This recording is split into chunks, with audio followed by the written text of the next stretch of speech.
बता दें कि मध्य प्रदेश में मंत्रिमंडल विस्तार को लेकर 5 मंत्रियों की कुर्सी खतरे में नजर आ रही है और इसके साथ साथ वो नए चेहरे, वो विधायकों के नाम भी अब इस रेस में शामिल होते हुए दिख रहे हैं।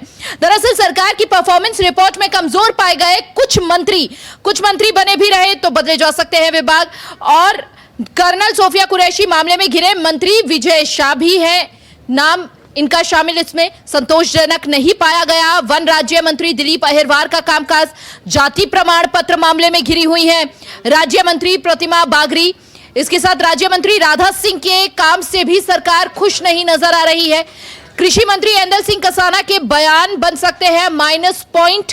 एंदल का पीछा नहीं छोड़ रहे रेत खनन और माफिया पर दिए बयान। तो देखिए, ये वो 5 मंत्रियों के नाम हम आपको लगातार बता रहे हैं, संभावित मंत्री जिनकी कुर्सी पर खतरा मंडरा रहा है। मंत्रिमंडल के नए चेहरों में सागर से प्रदीप लारिया प्रमुख दावेदार है। पन्ना से पूर्व मंत्री बृजेंद्र प्रताप सिंह के नाम की भी चर्चाएं तेज है। इसके साथ सिंधिया खेमे से पूर्व स्वास्थ्य मंत्री प्रभुराम चौधरी की भी अटकलें अब तेज हो गई है। रिधि पाठक और इंदौर से मालिनी गौड़ भी बन सकती है मंत्री और कुछ राज्य मंत्री प्रमोशन कर बनाए जा सकते हैं कैबिनेट मंत्री।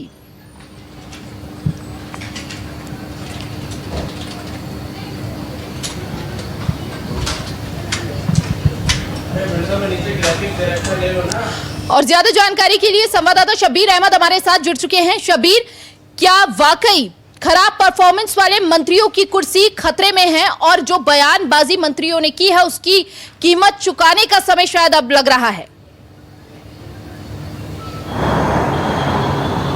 देखिए हिमानी, बात की जाए तो मध्य प्रदेश सरकार की तरफ से और बीजेपी संगठन की तरफ से एक रिव्यू किया गया था तमाम मंत्रियों का और 1 to 1 चर्चा भी की गई थी पिछले 1 महीने के अंदर बात की जाए। और उन सब के बीच बात की जाए तो इसी को लेकर ही अब कयास लगाए जाने लगे हैं कि उस मीटिंग के बाद 1 to 1 चर्चा के बाद जो पूरी रिपोर्ट तैयार की गई है, एक्सरसाइज की गई थी मंत्रियों के कामकाज को लेकर, उसके बाद अब कई मंत्रियों की कुर्सी खतरे में है। इसके अंदर 2 कैबिनेट मंत्री भी हैं और राज्य मंत्री भी हैं। इसके अंदर सबसे ऊपर विजय शाह का नाम है। कर्नल सोफिया का मामला हम सबको पता है किस तरीके से वो विवादों में घिरे थे, पार्टी की किरकिरी हुई थी, सुप्रीम कोर्ट में ये मामला था, सुप्रीम कोर्ट से भी फटकार लगी।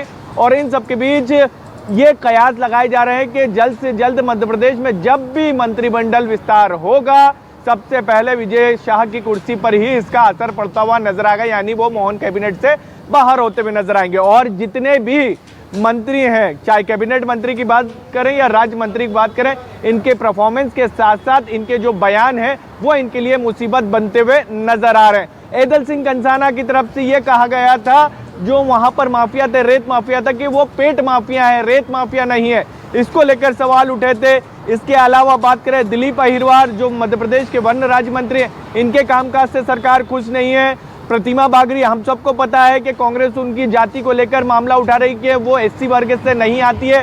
राधा सिंह है, राधा सिंह को लेकर ये कहा जा रहा है कि उनके कामकाज से सरकार खुश नहीं है, वो अपने विभाग में सही तरीके से काम नहीं कर पा रही है।